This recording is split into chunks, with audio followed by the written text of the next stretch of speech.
Okay, Erev Tov. Good evening, everyone. Gemara Masechet Berachot. We continue on our journey to perfect the Shema Yisrael. We're almost there.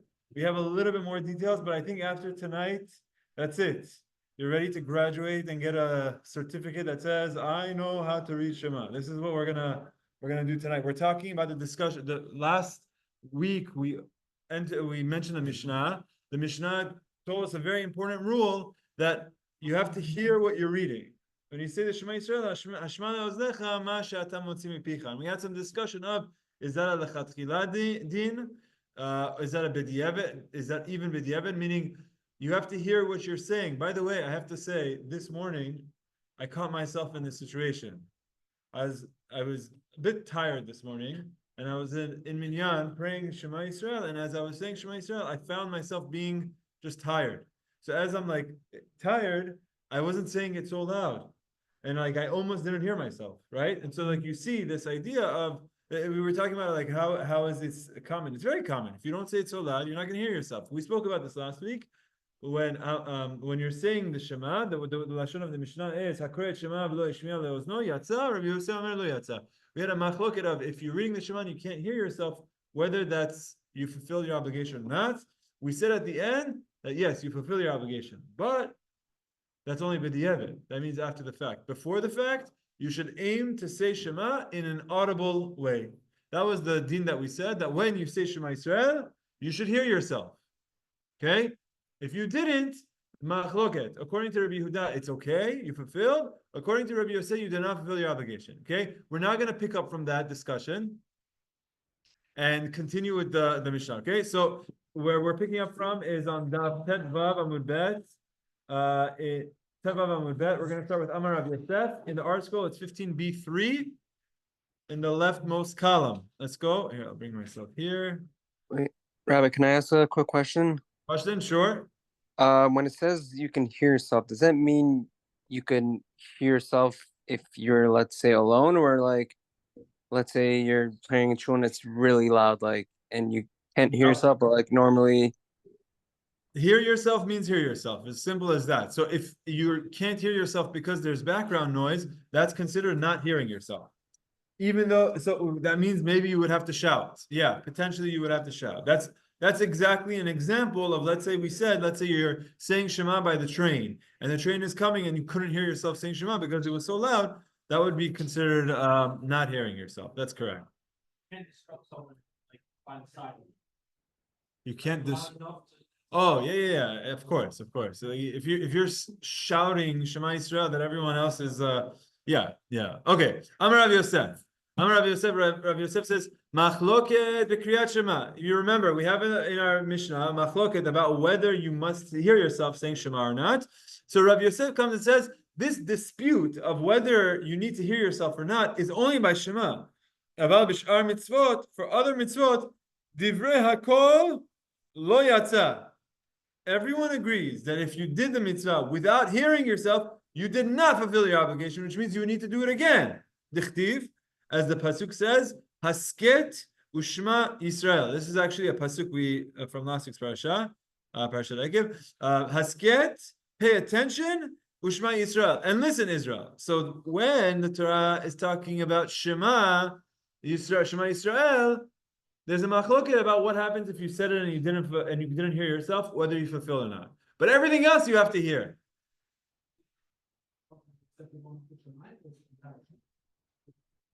That question, okay, you're talking about the first law about what you have to hear. Yeah, so it's going to depend on the machloket of how much of the Shema Yisrael you need to read it and have kavanah for in order to fulfill.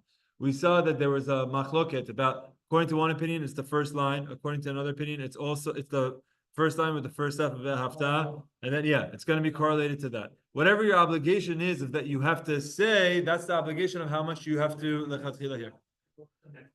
No. But Baruch Shem Kivod, we say in a whisper, but Baruch Shem Kivod is not part of the mitzvah from the Torah. It's a pasuk that's added. It's not a pasuk from the Torah.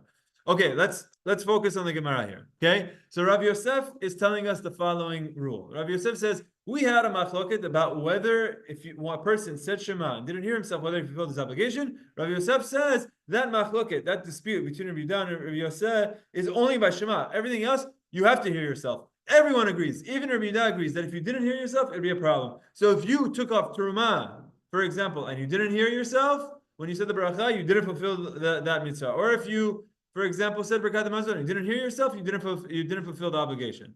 Meitve, the Gemara says, I have an issue with that. What's my issue? The Mishnah, the Braita that we had related to Berachot 15B. Lo yevarech adam Berachot 15B belibo. A person should not say Berachot 15B in his heart, which means without being able to hear it. V'im berech, but if he did, yatzah, he fulfilled his obligation. Okay?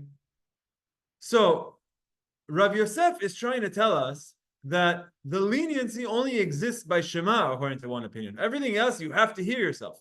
But you have a Braita that says, if a person said Berachot 15B in his heart, which means he couldn't hear himself, he fulfilled his obligation. So the Gemara says, Ela itmar. Okay, actually, we got the statement flipped.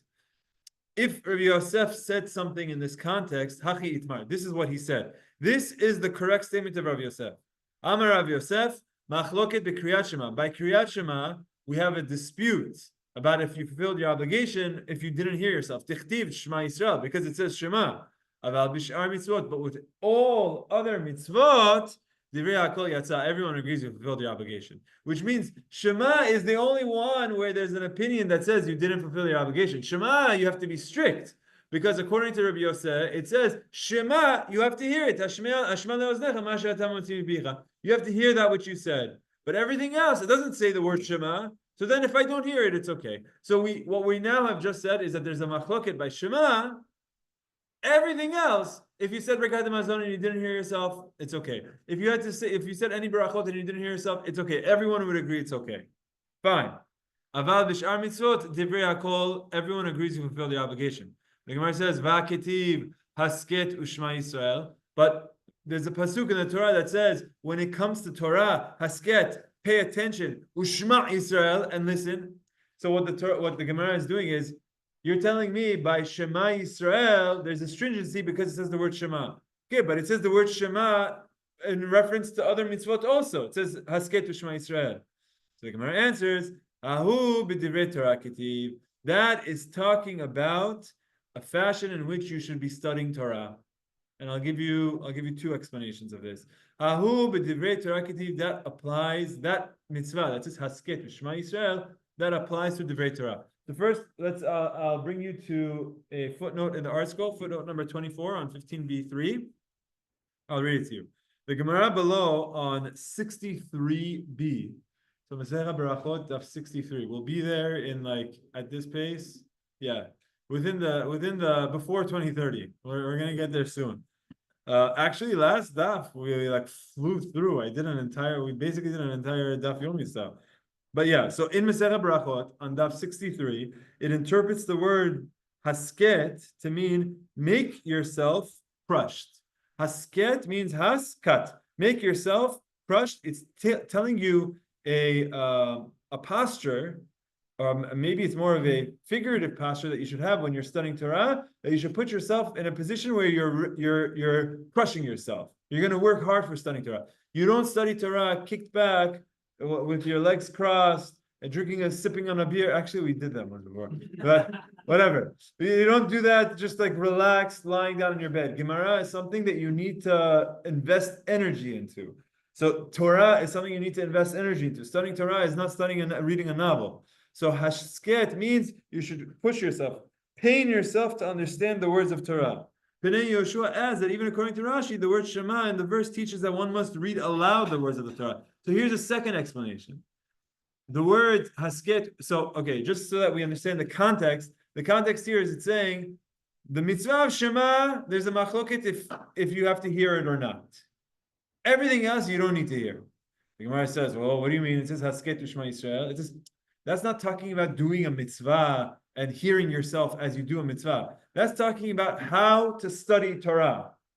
Okay, what does that mean? So Rashi says it means how to study Torah based on the Gemara later on, that you need to come in with energy and really try to understand when you study Torah. With studying Torah is something you need to break your head over. Okay? But then the Pnei Yoshua adds and says, but it also means that you need to hear yourself when you study Torah.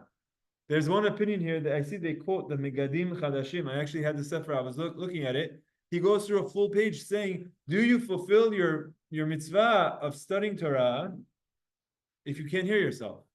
Do you remember where this came up? We spoke about this. Berachot Torah. Wow, Ilan. On fire. Very good. What daf? No. After daf. Daf What? Chet. Daf Chet is not Berachot Torah. No. Close. What? Yud Aleph? Yeah. It is Daf Yud Aleph. Why are you confused? Your confusion confused me. Yeah. Jaden, on Daf Chet, we had a lot of things. We had the Shnai Mikra V'Echat Targum on Daf Chet. We had, you have to pray for a wife. Remember, Le'ed Metzor, Be'ezrat Hashem Yiratzon. Yeah. Okay. I remember. So that's on Daf Chet. But on Daf Yud Aleph is where we had the Mitzvah Berachot Torah, how there's different versions, so we end up saying all of them. And when we came up there, I showed you, in Shulchan Aruch talks about what happens if you didn't say Berachot Torah yet, you can't study words of Torah. Can you think? And we said that, yes. So it's always best that when you're studying Torah to actually verbalize the words. And this is a method of studying. A method of studying is for it to be loud. If anyone ever goes to a library, you have to be quiet in a library. Okay, if you're making if libraries are quiet places. If you come to Beit Midrash, they are booming. They're very loud places because the way you study Torah is not in a silent quarter. You have to speak. You have to hear. You have to have discussion. You have to have energy, and that the more energy you bring, the more it's engraved into us. So what this Gemara is telling us, when the pasuk says Hasket Shema Yisrael, that when you study Torah, Shema Yisrael, that means you have to work hard to understand it. You have to, don't say, okay, if I didn't understand my first shot, I give up. You have to work hard. And I have a lot of ideas to share about this. And then 2 is that you should actually hear yourself. I'll just end off with this one thing. There's a Gemara in Masechet Megillah. I think it's on Daf Zayin, where maybe it's earlier, where there was a rabbi that forgot something, forgot a certain halakha. It was related to the halakha of having the Suda of Purim. He thought you're allowed to have it at night. So during the daytime, he comes to the Beit Midrash and he sees no one's there. In the yeshiva, on the day of Purim, no one's there. So he turns to someone else who was there and says, where is everyone? They're having their Sudat Purim. They're not here. He says, why didn't they have their Sudat Purim last night? I had my Sudat Purim last night. He says, what are you talking about? You can't have your Sudat. The Sudat Purim could only be at the day. You don't remember? You don't remember this rule? He says, I forgot it. Let me learn it 40 times. And then he learns it 40 times, and it's as though he put it in his pocket, right? And so the idea there is you forgot something, so you make sure that you don't forget it by going over it 40 times. Studying Torah is not something that comes easy. It comes through hard work. I don't want to scare you off, but Baruch Hashem, people who are coming here, I know it's a long, exhausting day, and you're coming here or you're logging in to study Torah. This is the energy we have to bring to Torah after a long, exhausting day is something that, of course, not to say that we're living not exhausting lives. We're exhausted, but we have to put in the energy. Yes, Hazak, yeah, go on. I think it says it's very. I don't know if it uses the word exhausting, but it takes a lot of effort to learn Torah because God knew that people are going to be occupied during their days, and that in order to study Torah, you really have to set aside the time, and probably during that time you set aside, it's after you accomplish everything you need to accomplish during the day, or is it just saying it because in general, even if you didn't have a very packed day? Yeah, so this isn't okay. You're asking a very good question. This isn't so much about the amount of time you study, like schedule wise of how packed your day is or not. This is more of a mindset that when you're studying, this is my focus. I'm going all in. I'm not multitasking. I'm not letting myself get distracted, but I'm all in on the Torah, and it's something that I want to absorb. If someone can learn an hour a day, it should be that 1 hour a day. If someone can learn 15 hours a day, this is the approach of studying Torah. Studying Torah should be focused. It shouldn't be with the game in the back and this over here. It should be focused. Okay, that's what it's telling us. It's the intensity. Exactly. You should be intense when you're studying Torah. Yeah. Okay, let's go. Ready? Ready? Everyone who wants to read Kriyat Shema correctly, raise your hand. Who wants to read Kriyat Shema correctly? Anyone who wants to read Kriyat Shema incorrectly, raise your hand. Okay, so some of you are not raising your hands, Baruch Hashem. None of you are raising your hands for incorrect. We all want to read it correctly. So we're going to learn some techniques and some details about how to read Shema correctly tonight. Okay, so our Mishnah that we studied way back when, it was the last class. I'm going to go scroll back. Okay, it was on 15A. I'm going to show you the Mishnah. There was 3 parts to it. Here it is.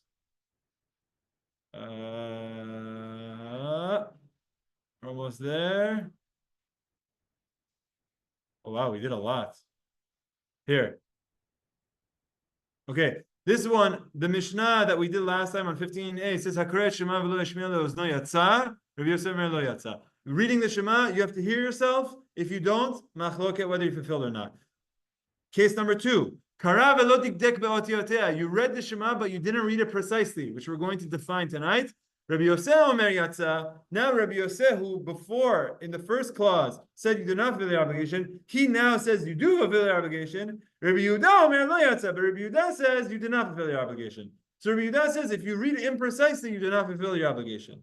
Then the last case of our Mishnah, or actually 2 more cases, is if you read it out of order, you didn't fulfill your obligation.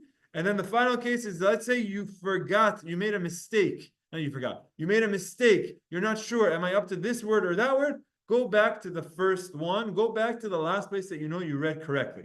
Okay? So if you're stuck, you know you finished the paragraph, but you don't know which one you finished, so go back to the end of the first paragraph. If the word uchtav tam, you say uchtav tam, I don't know which uchtav tam I'm up to, go back to the first one. That's what the laws of our Mishnah were. So now we're going to talk about the second one, which says that if you read Shema and you did not read it precisely, machloket if you fulfill your obligation or not. Okay? Here we go. This is it. Kara v'lo dikdek ba'otiotea. If you read it but you were not precise in your obligation, Amar Rebbi Tavi bar Yoshia. Rebbi Tavi says in the name of Rabbi Yoshia, Halacha kedivrei shnehem lehakel. In both the first case and the second case, the halacha is the lenient opinion. I'm going to show you this chart that I made. So this is a chart. The chart on the top is our cases, and I'm going down the rows is the 2 opinions. The first one is if you read Shema and you're unable to hear yourself, Rabbi Yehuda says you fulfilled, Rabbi Yosef says you didn't fulfill. But if you're not precise in pronouncing, now Rabbi Yehuda says you did not fulfill, Rabbi Yosef says you did fulfill. Rabbi Tavi now comes and tells us, in both of these cases, we're lenient. Which means we hold like Rabbi Yehuda, who says if you didn't hear yourself, it's fine. And it says and we hold like Rabbi Yosef that says if you didn't pronounce it correctly, it's fine. Okay, so if you're not reading it precisely, you could still fulfill it. But it's not the best way to do the mitzvah. Lechatchila. B'diavad, it's fine. Lechatchila, it's not. Lechatchila, you have to read it the precise way. So we're going to get into what that means. Before we get into what that means, this Rebbi Tavi in the name of Rabbi Yoshia is the one that concluded for us that the halacha is lenient in both of these cases. There's another statement that Rebbi Tavi said in the name of Rabbi Yoshia that is completely unrelated. It's a tangent. It has nothing to do with anything that we've said now or ever will say again. Okay? It's completely unrelated, except for the fact that it's the same Rebbi Tavi in the name of Rabbi Yoshia. And it will be related to something we say again, of course. Be'ezrat Hashem. Amar Rebbi Tavi bar Rabbi Yoshia, Mai dichtiv shalosh hena lo tispana. There's a pasuk in Mishlei that says there are 3 things that are never satiated, 3 things that are never satisfied, 3 things that no matter what, it'll never have enough. Number 1 is Sheol. Sheol is the grave. Number 2 is Otzer Racham. Otzer Racham is the womb. And then the third thing that the pasuk quotes, which they don't quote here, the third thing is dry land that doesn't have any water. Okay, no matter how much water you pour, if it's dry, it's just going to stay dry, like a desert land. So there's 3 things here. It says graves. What does it mean that graves will never be satisfied? People will always die, right? So there's never going to be a point where the graves say, okay, I've had enough dead people. It's never going to happen. Sheol. What does it mean that the womb will never have enough? Okay, so you guys are saying this in the PG-rated way. You're saying how the womb always wants to have children. I think the way, if you look at the art scroll, let me just read to you the footnote. because that's not PG rated. Footnote number 29. The grave is never sated with corpses, nor the corridor to the womb with intercourse, nor the earth with water. The idea here is that through relations, intercourse, as it says, is that this is not a type of thing that when someone has, that they don't want anymore. This is a type of thing that Chazal tell us that the more someone feeds it, the more hungry it becomes. This is a desire that when someone gives into, they want more of it. Of course, there's psychology behind all of this, and that's not you could talk about this with your Khatan teacher, your Kala teacher later at another point. But the idea is that the reason we're quoting this is because there is a parallel between the grave and the womb. And the Gemara, Rebbi Tavi, wants to double click on that and wants to elaborate on the parallel between the grave and the womb. Let's see what he says. Ready? What does the grave have to do with the womb? To tell you how the two are similar. In what sense? A woman's womb both brings in and sends out. What?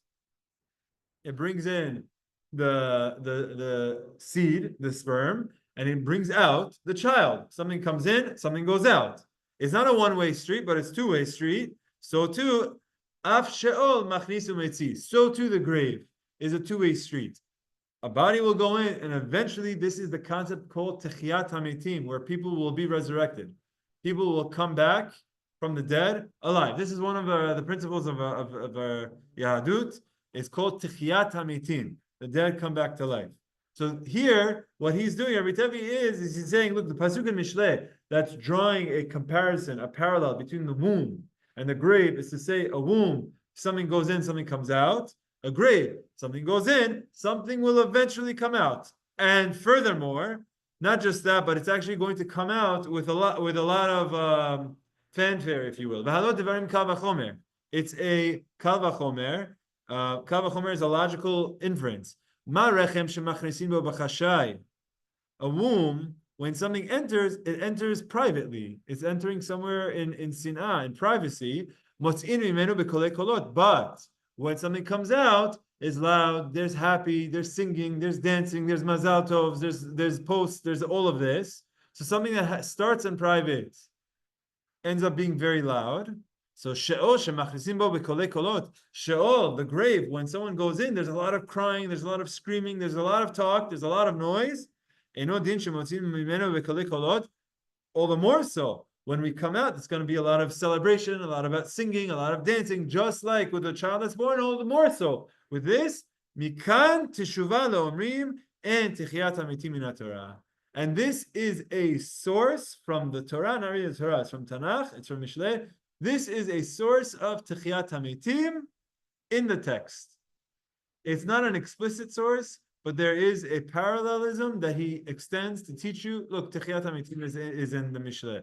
Mishlei is comparing the womb to the grave because the womb is two ways. Something comes in, something comes out. The grave, it's telling you that one day something's going to come out. I don't know what it's going to be like. I don't know when it's going to be. There's a lot of questions about this.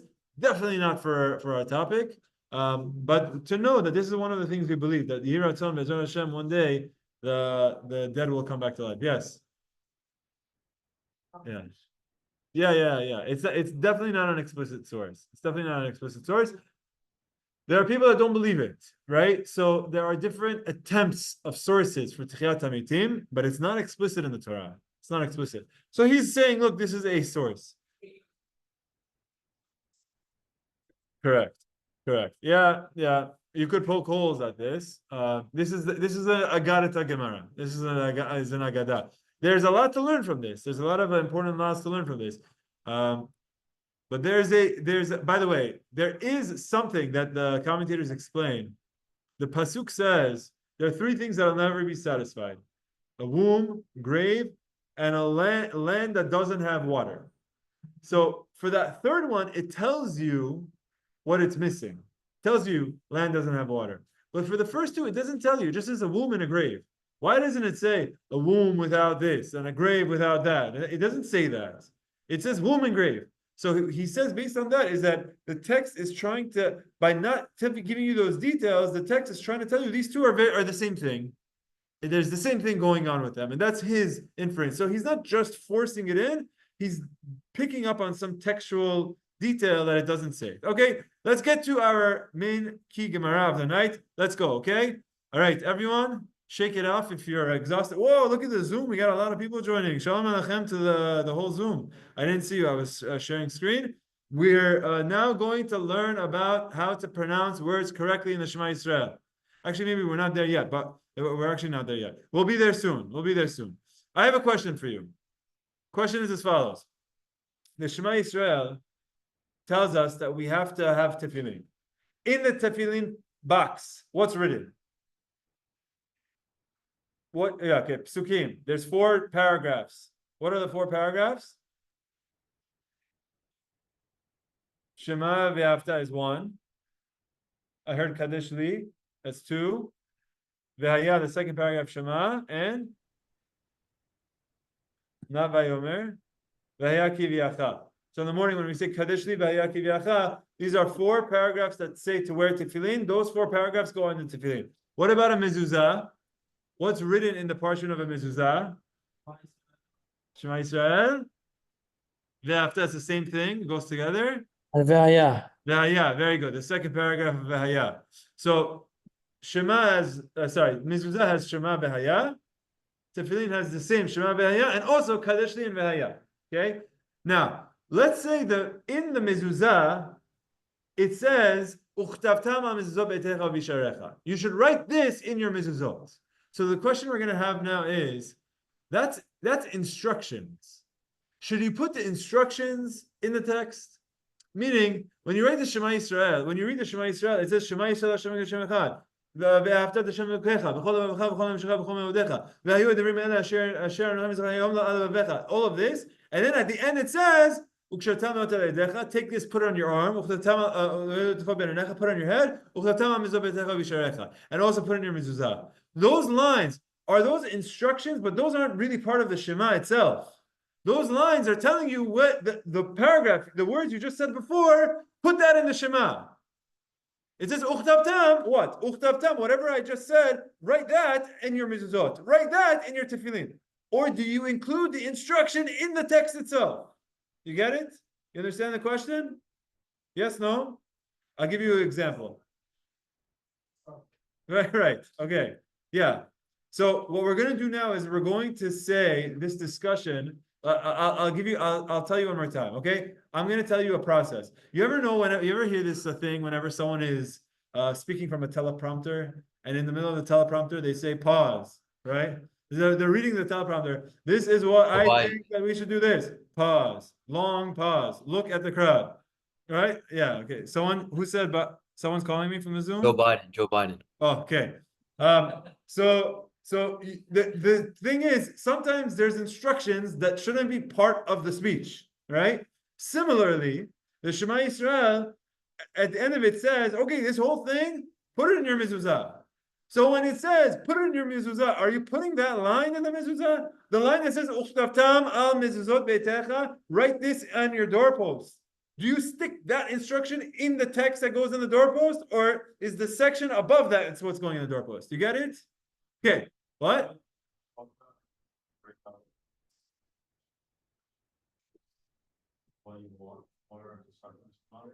Correct. What we did say is that when you have a pasuk, you should never cut a pasuk in half. But here we're saying there's a separate line that says Uchtavtam. So maybe that separate line you shouldn't be included in the Shema Yisrael. Okay, that separate line. You're right. I think that's what you're referring to. That you shouldn't. We don't cut psukim in half. We don't take a pasuk and cut it in half. But this is a full sentence. Maybe we don't include that sentence. Okay, good.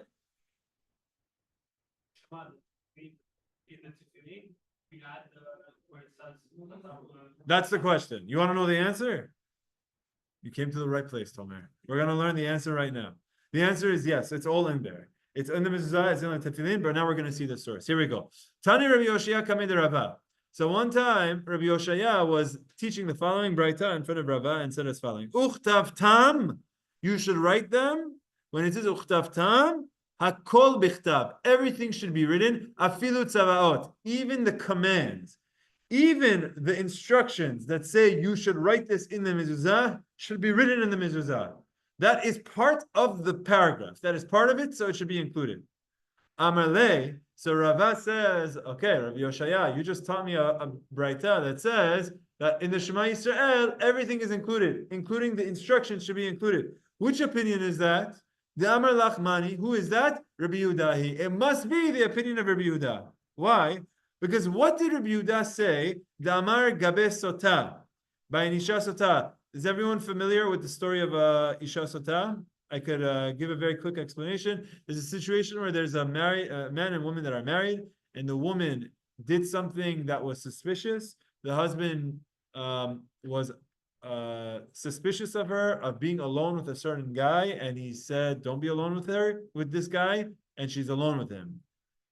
So she's clearly doing things that are suspicious. He just doesn't know, or they don't know if they actually had relations or not, or they were just in the room together. But since it was suspicious enough, the situation is that the husband and wife cannot be together. There's enough grounds to assume that she committed adultery, so they cannot be together unless they go through an Isha Sota process. Isha Sota process is they take a scroll, and on the scroll is written the parasha of Sota. Okay, this is where you're getting like meta, because the Torah says, take this section and write it on a scroll, then take the scroll, erase the ink in water, and have her drink from that water.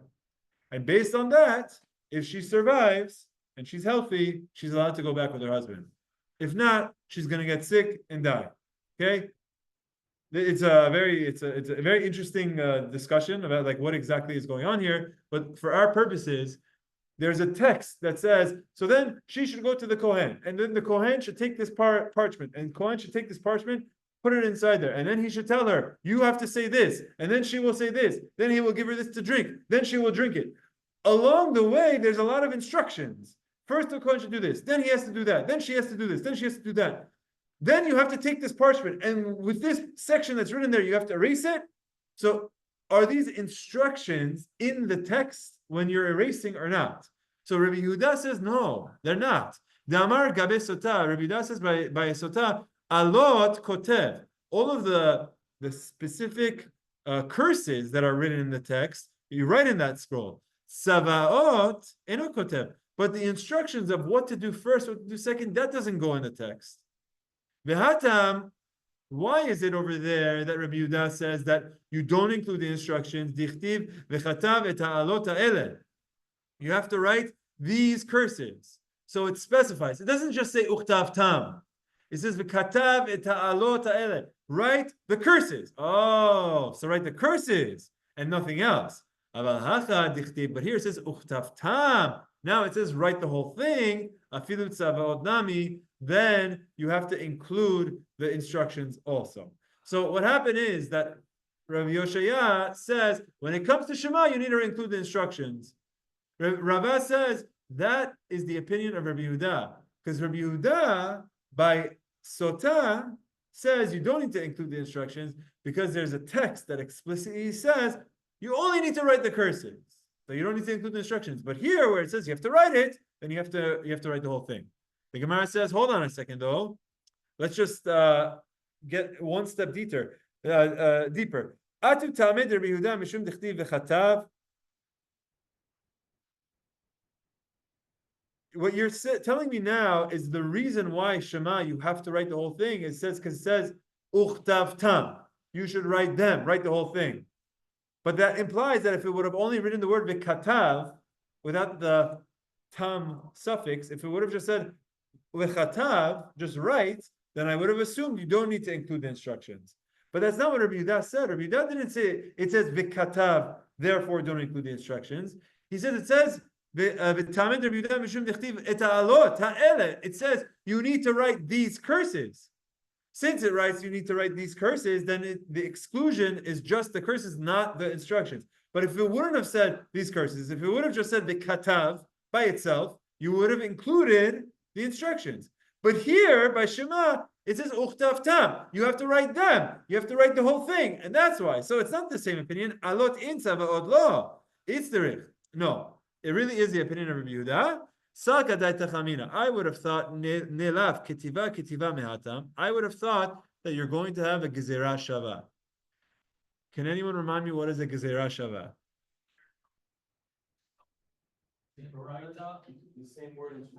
Very good. You have the same word written in two places in the Torah, and the laws of one apply to the other. That's called a gezerah shava. The same word written in two places, the laws of one will apply to the other. So follow this flow, okay? By sota, it says v'katav et ha'alot ha'eleh. You have to write these curses. When it says these curses, that comes to exclude instructions. Instructions don't need to be included, okay? But what does it say there? It says v'katav. V'katav et ha'alot ha'eleh. Et ha'alot ha'eleh teaches me, get the instructions don't need to go in. The word v'katav, now I could take that word v'katav and apply it somewhere else. And says, oh, over here it says v'katav. I don't need to include the instructions. Shema, if it would only say v'katav, I wouldn't need to include the instructions either. Because gezerah shava. Sota, no instructions, says the word v'katav. So Shema, if it were to say v'katav, I would have thought there's a gezerah shava. That's why it says uchtav tam. You have to write them. It has to be written completely, tam, completely, and that's how you mean. That's how you know that you need to include the instructions. I'm going to read that inside. Istrich. I would have thought to do a gezerah shava. Mahatam, just by isha sota, alot in tzavaot lo. The curses are what's written, but it's excluding the tzavaot. The tzavaot are the instructions. Afachaname tzavaot lo. I would have thought also by Shema, I don't need to include the instructions. Therefore, when the pasuk says Rachmana is Hashem, when Hashem in the Torah writes Uchtav tam, afilu tzavaot is coming to include the tzavaot. Okay? Yes.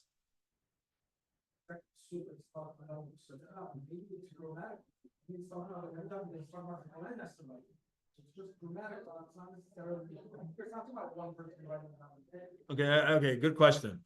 The word Uchtav tam, okay, so we'll talk about some grammar. V'katav what does v'katav mean? He should write. Okay? Not and he wrote, but he should write. Okay? V'katav, he should write. What does uchtavta mean?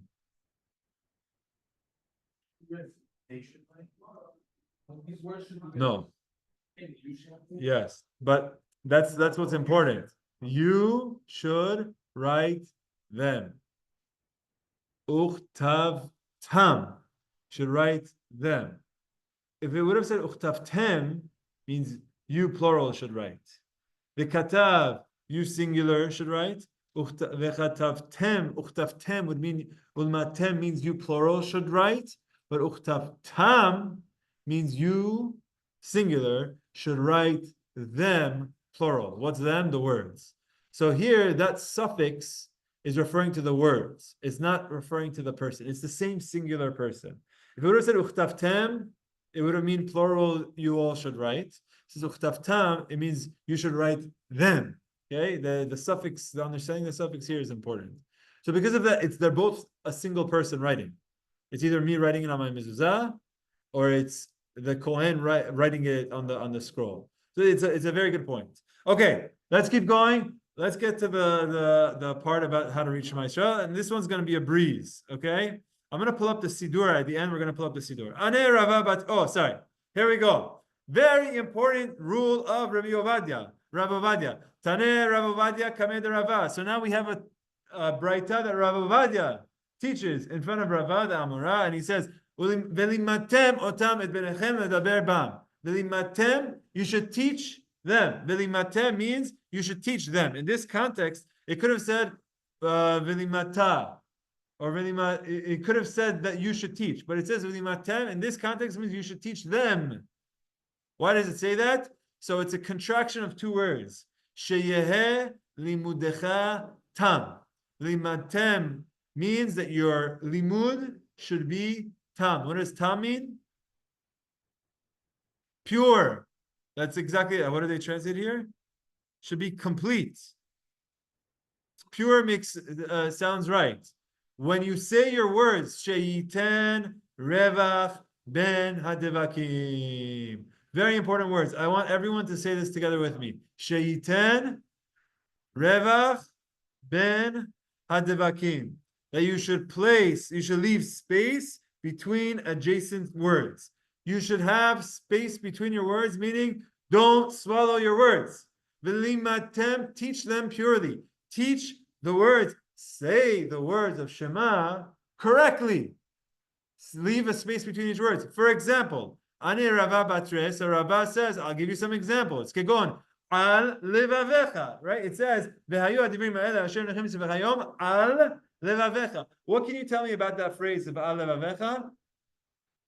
Very good. The last letter of the first word is the first letter of the second word. So if you let's just do this. Let's just some annotating because we have to do a little bit of it. So here, this phrase, al levavecha. That's the same letter is ending the first word and starting the second word. So if you say it fast, al levavecha, how many lamins did I have? I just had one. Al levavecha. You should say al levavecha. That's what Rava is telling us that we learn from here. Oh, sorry. So this is what it means. Sheyeh limudecha tam sheyiten revach ben advekim. So we're going to go through examples. Al levavecha means on your heart with a space between. Al levavchem. Bechol levavecha. Bechol levavechem. Esev besadecha. Now it happens to be one is a vet and one is a bet, but they're close enough that you still need to differentiate. Esev besadecha. If you say it fast, esev besadecha, it's one. Here you have a mem sofit, and the first letter is a mem. Again, the same sound. Hakanaf petil. Once again, kanaf is a fe, petil is a pe. So you might think that they're close enough that you have to differentiate between them. Hakanaf petil. Me'etchem me'eretz atova. Me'eretz. Etchem me'eretz. Again, he just went through a bunch of examples, a lot of examples from the Shema Yisrael only, of these words that when you read them fast, they'll sound like one word. It could be a problem. Okay? I want to show you Tosfot. Everyone ready for the Tosfot of the night? She showed. Here we go. You guys see this? I'm going to read this for you on the right, on the screen. This is Tosfot. Rav Alfas, Mosif, says, I want to add some more. Okay? The Gemara Rava, just the only thing, the pattern that Rava gave us is last letter of the first word is the first letter of the next word. Same letters. Rav Alfas says, but there's other dynamics. Kegon, v'chara af. If you end with a he and start with an alef, then what could happen is, if the charaf, if someone says v'charaf Hashem, but they put it together, it's v'charaf. So what? The im no yiten revach. If you don't put a space between those two words, az nireh kemo v'charaf, then it sounds like you're blasphemy. It's blasphemy. It's cursing God. V'charaf Hashem. You know what v'charaf means? It means to curse. V'charaf Hashem means you curse God. Chas v'shalom. V'chara af Hashem means God's nose flares with anger, which is a anthropomorphism. It's a metaphor for saying Hashem will be upset with us if we do Avodah Zarah. It says if you go do Avodah Zarah, Hashem will become angry. But if you say the charaf, it means if you do Avodah Zarah, you curse Hashem. It's the opposite. He says this is very dangerous. V'chen, another example. V'chen mosif, he adds uritem oto. In this example, the word, this is in the paragraph of the tzitzit. Uritem oto. If you say it fast, uritem oto, moto means his dead one. Uritem oto means he sees his dead. It changes the meaning of the word, but you have to say uritem oto. Uzchartem et. Remember, continue with the word et. If you say met, uzchartem et, what does that mean? That means you remember the dead person. V'asitem et. Again, he gives us, now his examples are where the second word starts with an alef. And since the alef is silent, you might run into these issues. Okay? Shetzarich liten revach ben mem shebesof teva la'alef shebetichilat teva. You need to put a space between the mem of the last letter of the last letter mem of the first word and the aleph of the following word. Now, two more things that he tells us. You ready? Zayin. Shall tizkeru. Did you ever hear people say leman tizkeru? You ever hear people say that? Why do they do that? The answer is because of this Tosfot. Tosfot right here is telling us leman tizkeru. You have to enunciate the zayin shelo yishma sin, that it shouldn't sound like a sin. Because what does leman tizkeru mean? So that sachar is getting reward. It says you should wear your tzitzit. Leman tizkeru et kol mitzvot, that you should, so that you remember all of the mitzvot. But if you say leman tizkeru, it means so that I get reward. I should wear my tzitzit so I get sachar, I get reward. That changes the meaning of the word. First of all, you're not pronouncing it right. Two, you're mispronouncing it in a terrible way because you're actually changing the meaning of the word. Leman sheyeh lanu schar mitzvot. I want to get reward for the mitzvot. Ve'ein lanu la'asot al menat lekabel pras. We're not doing the mitzvot for the reward, but that changes the meaning of the word. So very important Gemara in Masechet Berachot Daf Tedvav Amud Bet that is going through a lot of specific cases of how to pronounce the Shema correctly. What I want to do is I want to show you. Let me just see.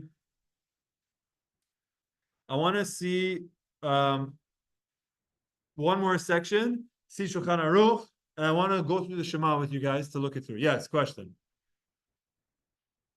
You know what you're saying. Does it matter what you're feeling? Like, you know the meaning of what you're saying, or that the words that are coming out? Very good, very good. Let's say you're saying, look, I know when I'm reading the Shema, I know I'm not saying I'm chas v'shalom v'charaf Hashem. I know chas v'shalom, I'm not saying I'm going to go see the dead people. I'm not Bruce Willis. Like, this is actually Bruce Willis worked the dead. He wasn't seeing whatever. Right? You know what I'm talking about? Yeah, Sixth Sense. He didn't see the dead people. The kids saw the dead people. I know I'm not saying that I want to get reward for doing this. So if I don't have this in mind, is it a problem? The answer is yes. Why? Because kara velo diktek beotiotea. It's a problem. Now, b'diavad, it's okay. We saw how the halacha is. We're lenient in this. But lechatchila, you should pronounce the words precisely, even if you know what you mean. But there's a sense of respect that we have for the words of the Torah. There's a sense of respect and understanding that these words are coming from Hashem. They're coming from Hashem. You're not singing the Star Spangled Banner. So if you want to mispronounce and you want to drag out something incorrectly, you're saying the words that came from Ribono Olam, from Himself. So you want to say the words correctly, and there's a respect you have for the language. Even if you know, you have to say it correctly. If you don't, you fulfill your obligation. But l'chatchila, you should. Question?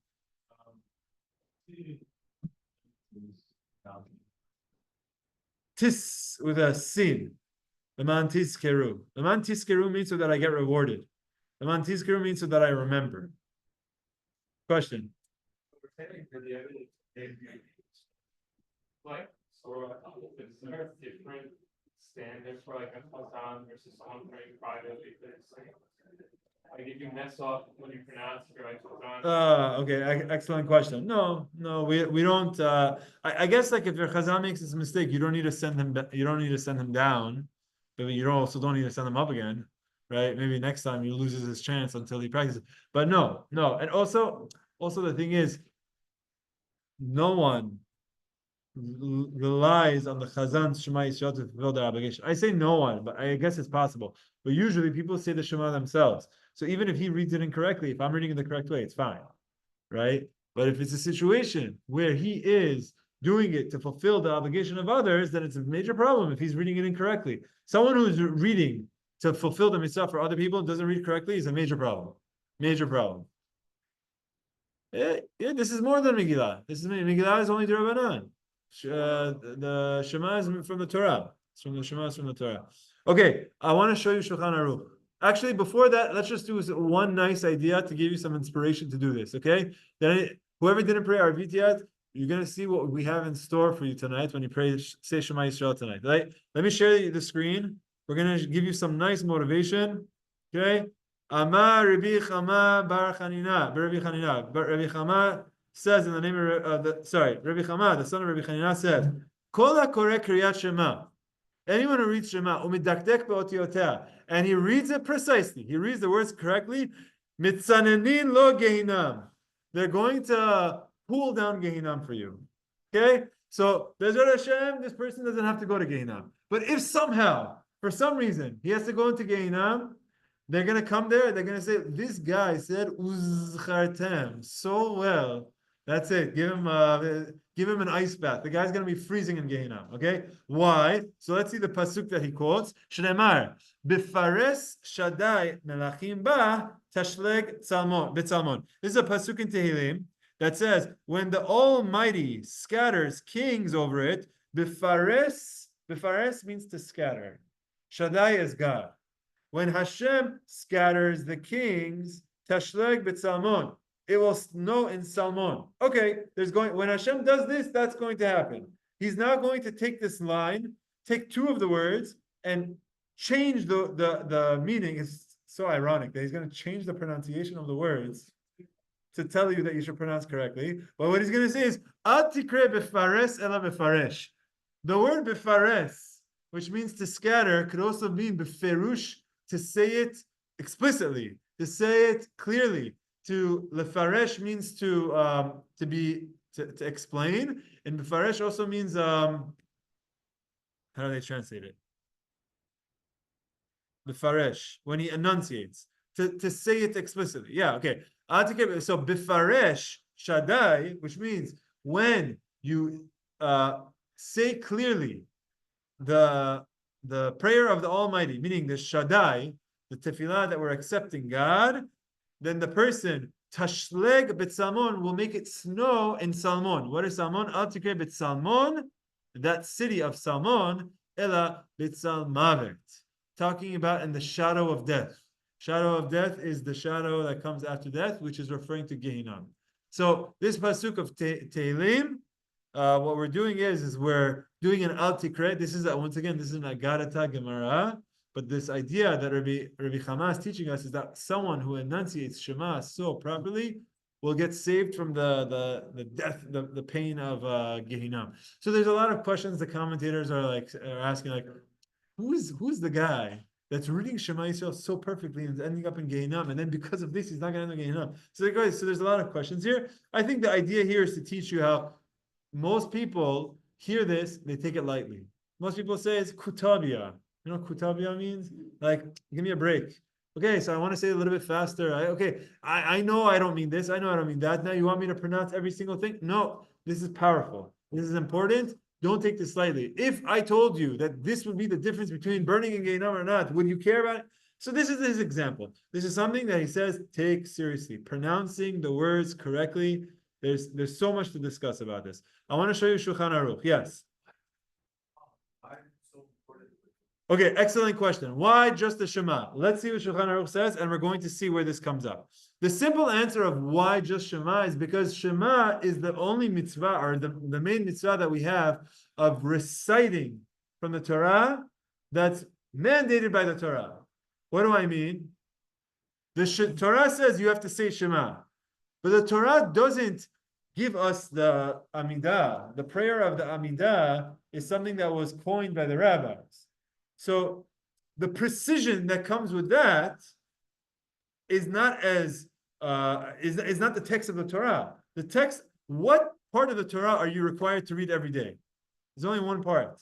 That's the Shema. So the fact that this is a part of the Torah, so this is what you're using as the model. Well, let me show you Shulchan Aruch, and you're going to see we're going to expand this a little bit. Okay, Shulchan Aruch, Siman 61, Samech Aleph. Okay. I'm going to start with 16 because it's something we haven't seen yet. Okay. Sarich lehafsik ben nishba' ladonai. Okay, this is toward the end of the second paragraph of Shema, of V'haya. No, not that. Asher nishba' Adonai la'avodechem atalem kimei hashamayim ala haaretz. So it's the last line of the second paragraph. He says, Shulchan Aruch says that you have to pause between saying nishba' Adonai. Why?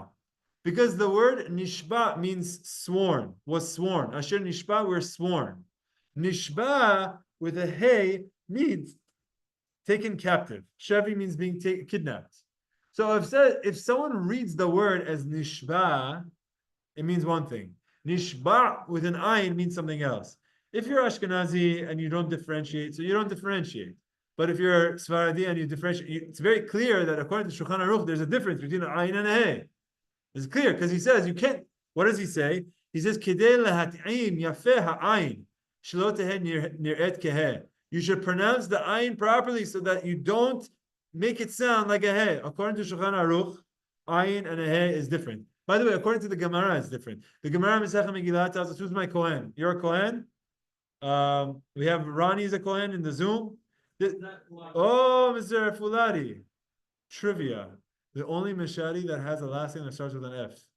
No other Mishari's last name starts with an F. It's the oddest thing. We were doing the Pateh, you got the F, it was just him. That's it. The next letter. E-F-G. Okay. What? Yeah, it's pretty crazy. It's like E, then the whole flap for one card, and then G. Okay, so yeah, Mr. Fuladi, you're a Kohen. This is what the Gemara Masechet Megillah tells us, that if a Kohen has his ayins and his alefs sound the same, you kick him out. Don't let him do duchan. Don't let him do Birkat Kohanim. Okay, again, especially in the Ashkenazi world nowadays, they don't differentiate between an alef and an ayin. There's many letters that we don't differentiate between, so it's not as big of a deal. But if you ask a learned Ashkenazi that pronounces an aleph and an ayin the same, if you ask a learned Ashkenazi, he will tell you, based on this Gemara, the ayin and the aleph are not, at least they'll agree that it wasn't always the same. That maybe throughout history it became the same, but it was different at some point. And many of the letters that will say that used to be different. If you want to say now this is how we pronounce it, but at least you would agree that they used to be different. But for us, Sfaradim, it's different. Can everyone belt out an ayin together with me? Say ayin, ayin. That's it. It's more guttural. Ah. By the way, you'll find this in some of the translations. I'll give you an example. The Sodom and Amorah. You know these cities from the Torah? What are they called in English? Sodom and Gomorrah. Why does Amorah get a G added to it? The answer is because, what is it? Aza and Gaza. Yeah, exactly. The Aza, the Ayin, and it's the same thing. Because the A sound is closer to the G of the guttural than it is to A of an Aleph.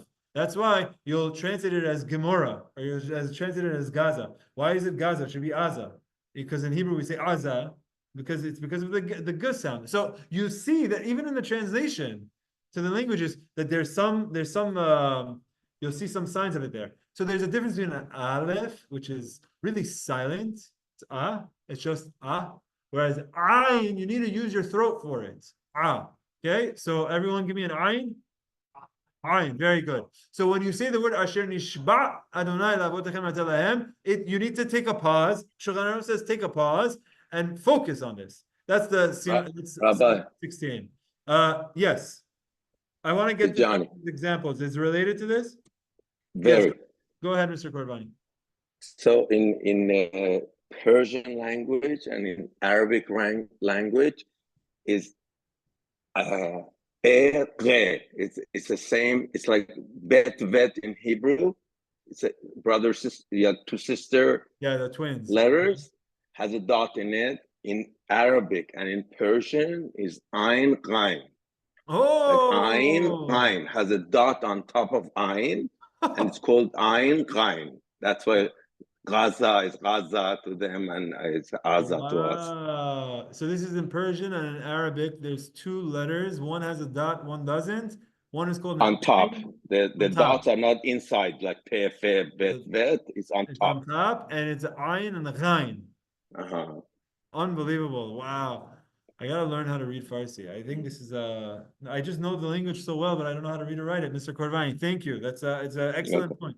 So you have this. Okay, so you see the ayin and the ghayn in these Arabic languages and Farsi. They're connected because they're guttural. Very good. Thank you, Mr. Korvani. Thank you for sharing that. Okay, let's keep going. Next seif in Shulchan Aruch. Sarich lahatiz zayin. You should distinctly pronounce the zayin shel tizkeru. Everyone, give me a tizkeru. Tizkeru, very good. Shelo lishtama tishkeru or tiskeru. Same thing. He says, so that it doesn't sound like the word tiskeru, which means you want to get reward. Same thing, the word uzchartem, which is the next line, to pronounce the zayin. Okay? Yadgish yud shel Shema Israel, shelo tibla, v'shelo tir'eh alef, v'chen yud v'hayu, shelo lishtama v'ha'u. Okay, so he's telling us the word Shema Yisrael. It's not Shema Israel. You know, like Israel, when you say Israel, you're taking Yisrael and they're basically dropping the Y. It's really Yisrael with a Y. Shema Yisrael, but it gets Israel. So let's say someone says Shema Israel. They're saying an aleph. They're not saying a yud. Shema is an aleph. So that's why he says you should make sure that you're pronouncing the yud. Same thing, he says v'hayu hadivarim ha'eleh. Shalom yishlemu v'ha'u. You shouldn't say v'ha'u. This is a basic reading Shulchan Aruch is teaching us. There's a letter yud there. Read the yud. That's it. Let's keep going. Sarich liten revach ben v'chara le'af. When you say the word chara and the word af, you need to put a pause. Shalom lishtama v'charaf. So it doesn't sound like the word v'charaf. Who said this, by the way? Tosfot. Tosfot, Rabbeinu Alfas quoted that. Very good. Next, Sarich liten revach ben teva shetitchilato kesof teva shelefanea. You need to put space between a word that the first letter of that word is like the last letter of the prior word. Kegon, bechol levavecha, al levavchem, bechol levavchem, esev bisadecha, va'avatem mehera, hakanaf petil, etchem me'eret. Where does he get this from? The Gemara, Rava tells us these examples. Shulchan Aruch is quoting us this Gemara that says all of these, the letters that are the same, you should distinguish between them. Sarich bechol alef she'achar mem. Anytime there's an aleph after there's a mem, lafsik benhem. You need to pause. Kegon v'limatem otam ukshatem otam v'samtem et uritem oto. Why? Shelo yeh nir'eh kikoreh motam met. So that it shouldn't seem like you're saying the word motam, they're dead, or met, like they're dead. Okay? And now, Mr. Fuladi asked this question for you. We're going to give you Seif 22. Halakha 22. Af be'pesukei de v'zimra. Even in any other Tehillim verses, or part of the Baruch Shamar, or Ashrei, or anything, uva tefillah, and in the Amidah, sarich ledakdek bekach. You need to be precise with everything. So here you go. Shulchan Aruch says how the source of this is all taught by Shema. But obviously, as you intuited, it applies to everything. The Haggah, now the Ramah says, V'hu adin hakoreh b'Torah. The same thing if someone is reading the Torah. U'v'nevi'im, someone is reading the Navi. V'ketuvim, someone is reading a book of Tanakh. Yesh li zaher, you should read it the right way.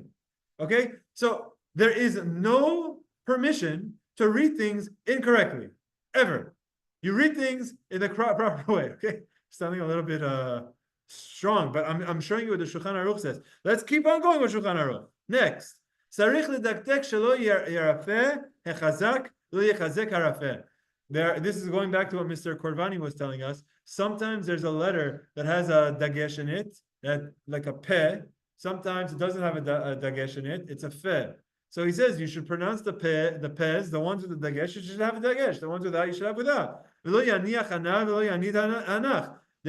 There's a shiva that sometimes has a sound. Sometimes the shiva does not have the sound. For example, the word Shema is a shiva, the two dots on top of each other. Shema, but the word Yisrael, the sin has two dots, and that it's not Yisrael, it's Yisrael. Sometimes the Sheva is pronounced as an eh sound, sometimes it's not. He's saying, you need to do that correctly, Shulchan Aruch says. Keep going.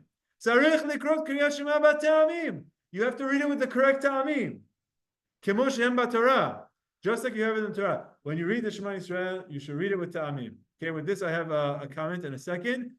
Look at what the Ramah says here. Ramah is ashkenazi. Look at what he says. Haggah. But we don't do that.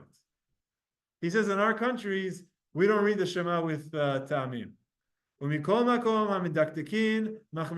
But he says, but people who do things correctly and precisely, they will do it also. So you have an admission here by the Rav Ashkenazim, the Ramah, who says Our custom is not to, but the ones who do things the right way, they do it. They say the Shema Yisrael with the taamim. Ladies and gentlemen, this is, you see it here in this halakha. There's one of the differences between Sefaradim and Ashkenazim is the focus on pronouncing and reading with the taamim. And Baruch Hashem, I have a little bit of experience with the school, and the school we're doing is we're trying to teach the kids to read the Shema Yisrael with the taamim. It's very important. And you see it over here. Some Ashkenazi schools don't. Okay, they have the Ramah to rely on. The Ramah says that it's not their minhag, so it's not their minhag. It's fine. But even he says that the precise way of doing it is to do it with the taamim. When you read the Shema Yisrael, you should read it with the taamim. If you don't know taamim, you can learn the taamim. It's not that hard. There's a bunch of free resources online to learn the taamim of how to read it. Okay, it's not. I'm not saying it's the easiest thing in the world, but there's importance here. Okay, why did I want to go through all of these halachot? Because it's important to just throw ourselves into this topic. This Mishnah taught us the following rule. Kara velo diktek beotiotea. If you read Shema and you were not precise, machloket. Yatsa and Rabbi Yosef Omer yatsa and Rabbi Yudah says lo yatsa. Okay, we have a machloket about whether you fulfill the obligation or not. But what that whole discussion is after the fact. It's only, Andrew, b'di'eveh. Lechatchila, everyone agrees, we just saw Shulchan Aruch, that you need to pronounce every word precisely. Of the Shema Yisrael, of everything, as Mr. Fuladi said, but at least of the Shema Yisrael, which is from the Torah. That means words that the letters are the same, to differentiate. Ayins, you should pronounce. Zayins, especially when they could be misinterpreted, you should pronounce. Words that start with an alef, make sure to put a space.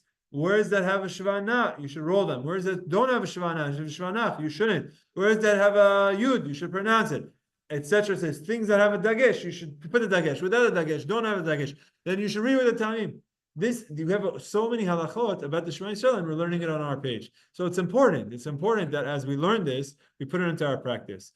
When we read the Shema Yisrael, it should be like an active thing. It should be something that you're trying to focus on reading words correctly.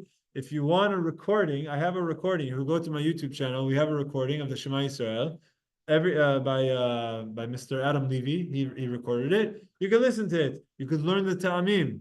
You could learn how to pronounce. If he does something wrong, take it out on him. I didn't listen to every single thing in the recording, but he's pretty good. He knows what he's doing. So I think it's perfect. There's a focus here. And the last thing is, I know it's not easy, but the ayin is different from the alef. By the way, there's another letter that us Sefaradim we try to distinguish between. Very good. That also, but I'll put that on pause for now. Het. There is a letter he, which has a H sound. Is a he. There's a letter chaf, which is the. We get ready to spit like. There's something in between. It's not a ha, but it's a. Right? That's the het sound. Ehad. Ehad. Also, there's throat in there. It's not echad. It's ehad. Okay? I'm not saying it's easy, but there's a difference there. Again, for many people, especially for Ashkenazim also, again, I'm not judging. This is their custom now. The chaf and the chet, many of them say the same. Okay, that's their custom. But there's a difference, and we try to keep to this difference. Is it easy? No. But you learn it. When you learn it, you learn the language, and you say things correctly. Tizkeru. Yeah. Not tizkeru. No. Tizkeru. Yeah. Okay, yeah. Okay, any questions before we do? There's one more thing I want to look at. Okay, hold on a second. You know what? We'll stop here. So in the last 3 minutes, I want to do one thing with you. Okay? What we're going to do is we're going to say the Shema Yisrael. Okay? It's okay. It's already RV time. We have a few minutes. Let me see what time it is. If someone wants to go, you could go. But I'm going to pull up the Shema Yisrael. We're going to read it. And you're going to see it doesn't take that long to read things correctly. I'll do my best. You want me to do with taamim or without taamim? With taamim? Time it? With taamim. Yes, with taamim. Okay, all right. This should be a separate recording, no? Okay, you know what? Afterwards, Josh, maybe help me out. We'll make a separate recording of this, okay? Here we go. Actually, they don't even have the taamim for this first pasuk, but it's like this, okay? Shema. Heard the ayin? Shema. and there's a Torah. Shema Yisrael Adonai Eloheinu Adonai Echad. Baruch Shem Kevod Malchuto Le'olam Va'ed. Ve'ahavta. I'll point out there, I didn't say ve'ahavta, because the word ve'ahavta means you loved and you loved. Ve'ahavta, where you put up the pronunciation on the tav at the end, is a command that you should love. Every word, you could either put the emphasis on the last syllable or the second to last syllable. And based on the emphasis of the word, where you put the emphasis of the word, means a different word. You hear the difference between ve'ahavta and ve'ahavta. So the song where the kids read and say ve'ahavta etash. Okay, so on first word, wrong. Just from the beginning of the song, wrong. Ve'ahavta loved. Ve'ahavta, the pronunciation should be on the top. Ve'ahavta et Adonai Elohecha bechol levavecha. I had the double lamed there. ובכל נפשך ובכל מאודיך והיו הדברים האלה אשר אנוכי מסבך היום. There's another halacha that says you should pause after hayom, which we didn't see tonight. But hayom, pause levavecha, because you have the damed lamed. V'shinantam לבניך ודיברת בם בשבתך בביתך ובלכתך בדרך. That dalet, I tried to give it a d. ובלכתך בדרך, do you see the dagesh in the dalet? ובשוך בך ובקומך וקשרתם לאות על ידיך והיו לטוטפות בין עיניך עין וכתבתם על מזוזות ביתך ובשעריך. As I'm saying that, I can't help but think that וכתבתם, you have to write the instructions when you're doing the tefillin. It's all in there, right? Let's do the next paragraph. We have I think we could stop here. There's just, I don't want to bore you guys, but there's more. This is the way to, when you read the Shema, no rush. Take your time, read things correctly. Notice where there's things where you need to take a pause. And Bezrat Hashem, we should all be saved from the pains of Gehinnom. We should all go. Hashem should give an ice bath to Gehinnom for everyone. Okay, Hazak Baruch, Hazak Baruch.